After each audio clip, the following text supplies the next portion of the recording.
Can you do it? Can you do it?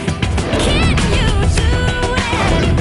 Can you do it? Deltagernes problem, når de kommer ind til mig, er jo selvfølgelig, at de aldrig nogensinde har prøvet det her før. Og lige pludselig så får jeg dem jo så i en eller anden underlig trance næsten.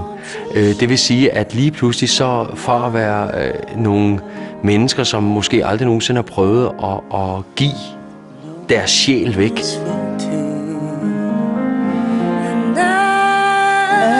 Lige pludselig så låner de sjælen væk til et andet menneske, og det gør faktisk, at de fleste, alle deres følelser, de kommer ud på tøjet, og de fleste af dem, de begynder at græde, og de bliver fuldstændig rørte, og de kan slet ikke forstå, hvad det egentlig er, der sker med dem. You will always be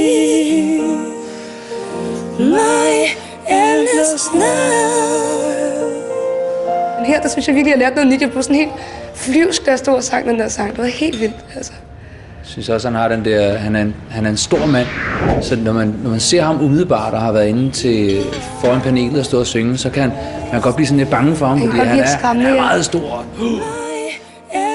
Det jeg prøver på at gøre, det er nemlig at få folk til at mærke den energi, der er ved at synge en duet.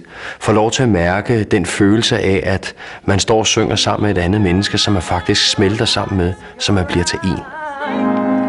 And your eyes, they tell me how much you care.